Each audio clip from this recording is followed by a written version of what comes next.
এ যুবকেরা গল্প বলতে আসেনি গো, এরকম একটা একটা করে কত যুবক চলে গেছে, একটা একটা করে কত যুবতী চলে গেছে গো। তোমার যৌবনটাকে আল্লাহর বিরুদ্ধে লাগাও না গো, তোমার এই ক্ষমতাটাকে রাসূলের বিরুদ্ধে লাগাও না গো, তোমার এই ক্ষমতাটাকে মিথ্যার পক্ষে লাগাও না গো, তোমার এই ক্ষমতাটাকে আল্লাহর ঘরের বিরোধীকারীদের পক্ষে লাগাও না গো। এ যুবকেরা রূপ যৌবন আল্লাহ দিয়েছে, বুড়িরা রূপ যৌবন আল্লাহ দিয়েছে, এটা আল্লাহর রাস্তায় লাগাও, আল্লাহর রাস্তায় খরচ করো, কেননা এই যৌবন বেশি দিন নয়, আবার তুমি বার্ধক্য হয়ে যাবে। এই বয়সে যে বেশি বেশি করে ইবাদত করো, আল্লাহকে সিজদা দাও, রোজা রেখে রেখে জিন্দেগি কাটা, কোরআন তেলাওয়াত করে করে যদি কাটা, রাসূলের মাহফিলে গিয়ে গিয়ে যদি কাটা, হালাল ইনকাম করে করে যদি কাটা, কারণ হালাল ইনকাম করাটা ইবাদত। গরিব এতিমদেরকে দান খায়রাত করে করে যদি কাটা, কোন মানুষ বিপদে পড়েছে তাকে অর্থ যদি দিতে নাও পারো গো, শরীর দিয়ে মেহনত করে তাকে সহযোগিতা করতে পারো গো। এ যুবকেরা মনে রেখে দিও, কাল কিয়ামতের ময়দানে এত কঠিন জায়গা হবে। কি মনে করছো দুনিয়ায় সব জায়গায় দাদাগিরি দিয়ে পার হয়ে যাবে? লাঠির জোর আছে, প্রশাসনের জোর আছে, নেতার জোর আছে, সব জোর দেখে দুনিয়ায় চলে যাচ্ছ। মনে রেখে দিও আখিরাতে দেখাবে মনে করে রেখেছো না বন্ধু না। আল্লাহ কিয়ামতের দিন বলবে জাহান্নামকে, এ ফেরেশতা যা আমার জাহান্নামকে নিয়ে জার্সির পাশে বা ৭০,০০০ জিনজিল দিয়ে আল্লাহ জাহান্নামকে বাঁধাবে। আল্লাহ পাকের এক একটা জিনজিলেতে ওই জিনজিলে ৭০,০০০ বাঁধা হবে, এক একটা জিনজিলে ৭০,০০০ করে ফেরেশতা ধরে রাখবে, জাহান্নামকে ধরে রাখতে পারবে না গো।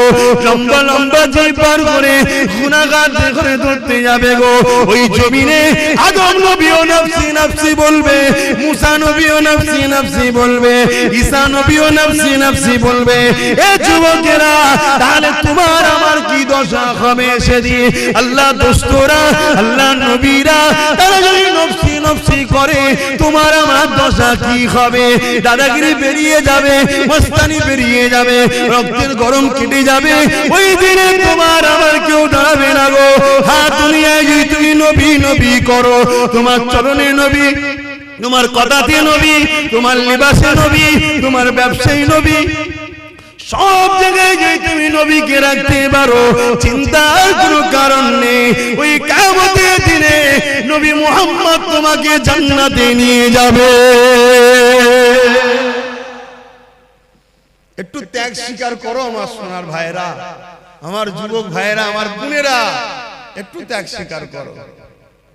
আরে নবী আমার দুনিয়ার জমিনে সে শিক্ষা যা দিয়েছে ওইটাকে আমাদেরকে মেনে চলতে হবে। নাজাত যদি পেতে চাও, এই দুনিয়ায় ইহুদি কি করছে, খ্রিস্টান কি করছে, নাসারা কি করছে, কে কি করছে আমার দেখার দরকার নাই, তোমারও দেখার দরকার নাই। তবে তুমি যদি ইমানদার হও, তোমার জীবনের একটাই লক্ষ্য থাকবে, কোরআন শরীফ আর সুন্নাতে রাসূল। আমার কোরআন হলো আল্লাহর বাণী, আর রাসূল হলো যেটা করেছে সুন্নাত। ওই কোরআন অনুযায়ী নবী যা করেছে। এ যুবকেরা, তরুণেরা, বাপেরা, তাহলে পরকালের জীবনটা তোমার আমার জন্য আল্লাহ পাক চির শান্তি জান্নাত দেবে। সবকিছুই আল্লাহ দেয়। পরীক্ষা করার জন্য ফেরাউন এসেছে, নমরুদ এসেছে, সাদ্দাত এসেছে, আবু জেল এসেছে, উদবা এসেছে, সাইবা এসেছে, আবু সুফিয়ান এসেছে, হিটলার এসেছে, আর কত কত আজও আছে, কালো থাকবে। পরীক্ষার জন্য অনেককে আল্লাহ পাঠায়, কিন্তু আমাদের লক্ষ্য একটাই থাকবে, কি? আল্লাহ যেদিকে খুশি। আর আল্লাহ খুশি কার কথা মানলে?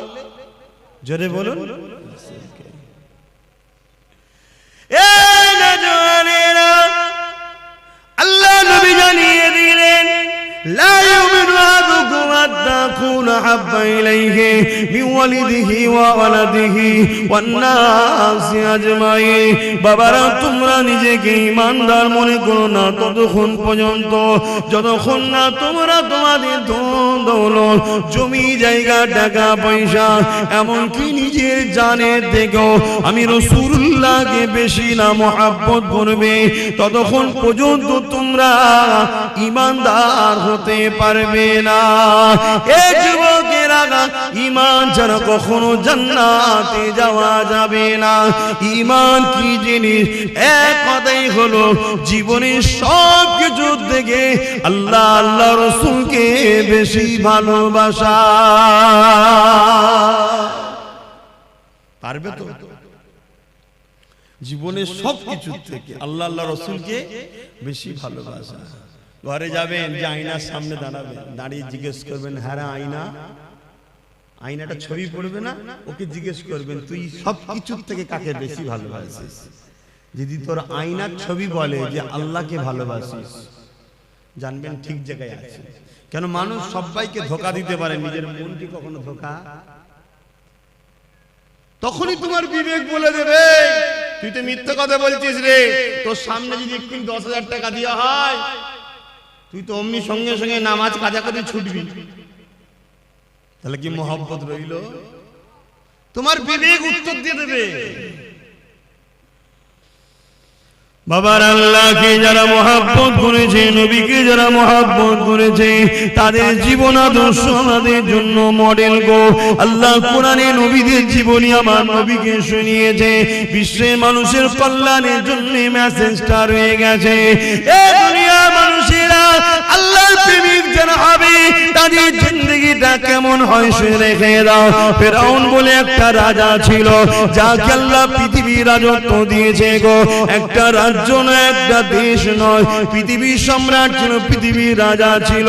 তার এত পাওয়ার ছিল, এত শক্তি ছিল। সেই শক্তি পাওয়ার নিয়ে সেই নিজে একদিন নিজেকে খোদাই দাবি করে বসলো। সেই খোদাই দাবি করে দুনিয়ার মানুষকে তার দাসত্বের গোলাম বানাতে লাগলো। তার জীবনের প্রতিটা মুহূর্ত ছিল অন্যায়, তার জীবনের প্রতিটা মুহূর্ত ছিল জুলুম, তার জীবনের প্রতিটা মুহূর্ত ছিল নারী দেহ শোষণ করা, তার জীবনের প্রতিটা মুহূর্ত ছিল শরাব পান করা, তার জীবনের প্রতিটা মুহূর্ত ছিল মানুষের উপরে জুলুম করা, তার জীবনের প্রতিটা মুহূর্ত ছিল গরিবদের ঘরে কৃতদাস বানিয়ে রাখা। এই যুবকেরা, আজও যদি কেউ শরাব পান করে, আজও কেউ নারী দেহ শোষণ করে, আজও কেউ যদি গরিবদের উপরে জুলুম করে, অবশ্যই সে মুসা নবীর সাথে থাকতে পারে না, সে ফেরাউনের সাথে থাকবে। ইতিহাসের পাতা সাক্ষী দিয়ে দেয়, এই ফেরাউনের আমলে ফেরাউনের ঘরে একজন মেয়ে কাজ করত, যিনার নাম হল হযরতে মাসাত্তা। গরিব মেয়ে ছিল, যার তিনটে আল্লাহ সন্তান দিয়েছিল। স্বামী হারাই তিনটে সন্তানকে নিয়ে ফেরাউনের ঘরে লালন পালন করে কাজ কাম করে জীবন যাপন করত। কিন্তু এই মাসাত্তা অন্য মানুষের মতো ফেরাউনকে কিন্তু খোদা বলে মানে না। ওই মাসাত্তা অন্তরে অন্তরে এক আল্লাহকে মেনে নিয়েছিল। ইতিহাসগুলো আমাদের জন্য কিন্তু শিক্ষা দিয়ে যাচ্ছে, তাই তো নাকি? ইতিহাস আমাদের ঘরে কি শিক্ষা দেয়? আমাদের ঘরে আমাদের ভবিষ্যৎ গড়ার শিক্ষা দেয়, আমাদেরকে জানায় ইতিহাস।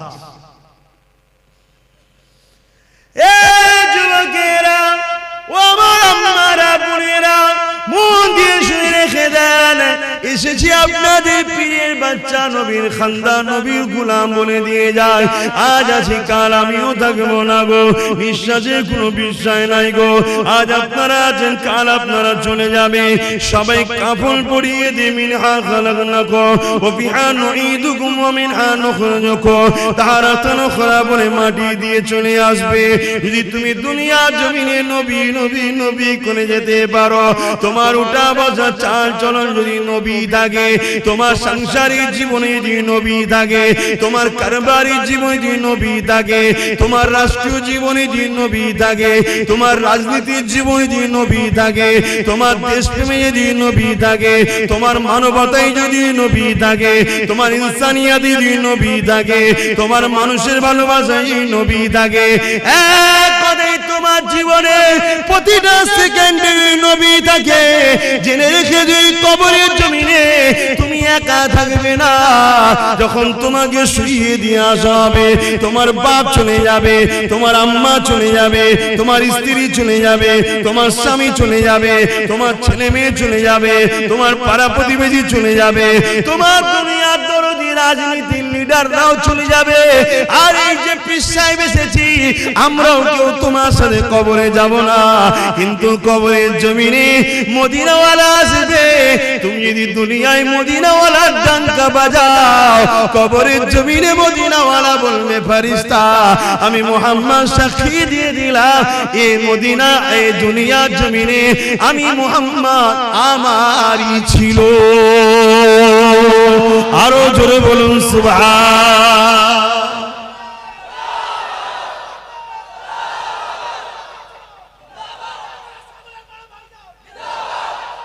আল্লাহু আকবার। 15 থেকে 50 35টা বছরের জিন্দেগির জন্য জাহান্নাম কিনে নেবেন না আমার সোনার ভাইরা। করো, ব্যবসা করো, কারবার করো, কি বলো, সমাজ সেবা করো, অর্থনীতির সেবা করো, মানুষের পাশে দাঁড়াও, রাষ্ট্র পরিচালনা করো, সব করো, কিন্তু কোনটা করলে আল্লাহ খুশি, কোনটা করলে রাসূল খুশি, এটা মাথায় রাখো।